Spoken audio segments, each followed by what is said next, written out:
ዛሬ በአፋር ክልል በሰመራ ከተማና አካባቢው ያየነው የልማት ስራዎች ግብርና የከተማ ኮሪደርን ያጠቃልላል። ከግብርና አንጻር የእንስሳት መኖና የስንዴ እርሻ አለ። ከፕሮሰሲንግ አንጻር የዳቦ ፋብሪካው፣ የዱቄት ፋብሪካውና የጨው ፋብሪካው አለ። የከተማ ኮሪደር ደግሞ በጣም ሰፋፊ መሰረተ ልማቶች የተሰሩበት ያለ ነው እና ገጠሩ ከከተማ የሚያሳስር የልማት ሰሪዎቻችን አስተናስሎ የምናስበውን ብልጽግና የሚያስጨብጥ ጅማሮዎች አሉ። እነዚህ የመኖ እርሻዎች በ500 ሄክታር ገደማ የታረሰው አዲሱ የሳር ዝርያ ነው። አንዴ ከተዘራ በኋላ ለ3 ዓመት በየ45 ቀኑ ሃርቨስት የሚደረግ ነው። እዚህ አካባቢ ላይ አልፎ አልፎ የዝናብ እጥረት ሲያጋጥም በድርቅ ምክንያት ከብቶች እንዳይጎዱ አፋር አካባቢ፣ ሶማሊያ አካባቢ፣ ቦረና አካባቢ የጀመርነው አዲስ ልምምድ ነው። እንደ ከዚህ ቀደሙ ድርቅ መጥቶ ከብቶቻችን እንዳያልቁ የሚያግዝ ስራ ነው። አሁን ያየነው 500 ሄክታር ገደማ ነው። ከዚህ በላይ መስፋት ማደግ አለበት። ዝናብ ካለ እና ድርቅ ከሌለ ብዙ ላያስፈልግ ይችላል። ግን ድርቅ ያለበት በቂ ዝናብ ያለበት አካባቢ ደግሞ ካለ መኖን እየጫን ወስደን ለአርሶ አደሩ እስካሁን ባለው ሁኔታ በነፃ ነው የሚከፋፈለው። ይሄ ከመኖ አንጻር በጣም ጠቃሚ ነገር ነው። ቅድም ያየነው ደግሞ የስንዴ ምርት አለ። ከ1500 ሄክታር በላይ እንዲሁ በኢሪጌሽን የተሰራ ነው። በበጋ በዚህ ጊዜ አፋር ላይ በዚህ ሙቀት ስንዴ ማምረት እንግዲህ የሚታሰብ ታሪክ አልነበረም። ከዚህ ቀደም መኖም ቢሆን አምርተን አናቅም። መኖ አዲስ ታሪክ ነው። ስንዴ አዲስ ታሪክ ነው። እዚህ የምናመርተውን ስንዴ ደግሞ ቅድም ባየነው የቀዳማዊት እመቤት ኦፊስ በሚያሰራው የዳቦ ፋብሪካ በቀን 300 ሺህ ገደማ ዳቦ ያመርታሉ። እስከ 450 ኩንታል ገደማ ዱቄት ያመርታሉ። የሰመራ አጠቃላይ ፖፑሌሽን ከዚህ የሚያንስ ስለሆነ ፋብሪካው ለመላው ማህበረሰቡ በእጅጉ የሚያግዝ ነው። ስንዴው በቅርብ ርቀት ስላለ ዳቦ አምርተው ለህዝቡ በረከሰ ዋጋ ሊያቀርቡ ይችላሉ ማለት ነው። ኮሪደር በሚመለከት በጣም ጥሩ ጅማሮ ነው ያለው።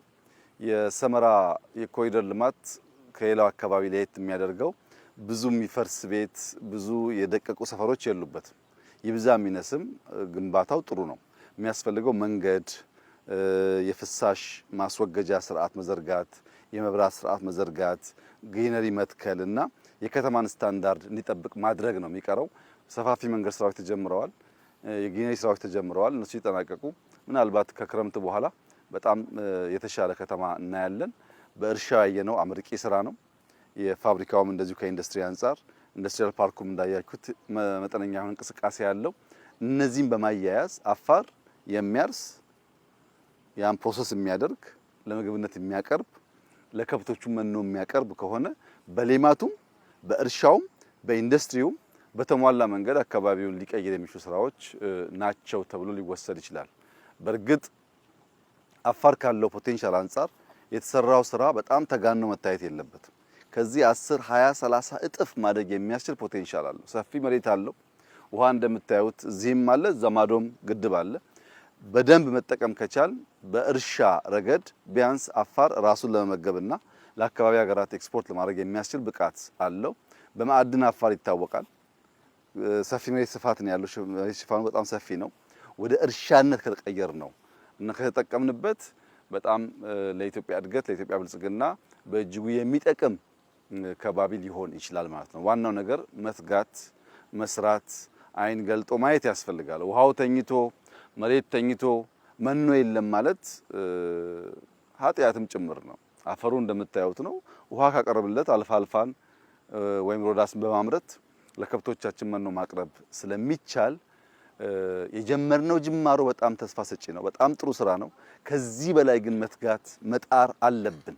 የምናስበውን ብልጽግና የምናስበውን መለወጥ ለማምጣት ጅማሮአችን መልካም ቢሆንም መፍጠን ደግሞ አለብን። መፍጠን አለብን፣ መፍጠር አለብን፣ ማያያዝ አለብን። ያኔ የተሟላ የልማት ገጽታ ያላብሰናል። እስካሁን ባለውና ባየነው ነገር በጣም ደስ ብሎናል። ይሄ ራመዳን ወቅት ነው።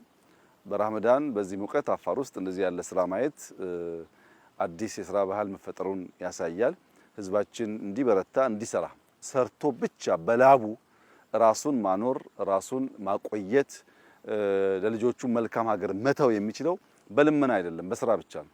መልካም የሆነ ሀገር አለን፣ እንስራ፣ እንተባበር፣ እንለውጥ፣ እንፍጠር። በዚያ መንገድ ልጆቻችን የማይለምኑ በአንጻሩ የሚረዱ ሆነው ሀገር እንዲረከቡ ስለሚያስችል እንበርታ እንስራላለሁ። እጅግ በጣም ጥሩ ቆይታ የነበረን። አመሰግናለሁ።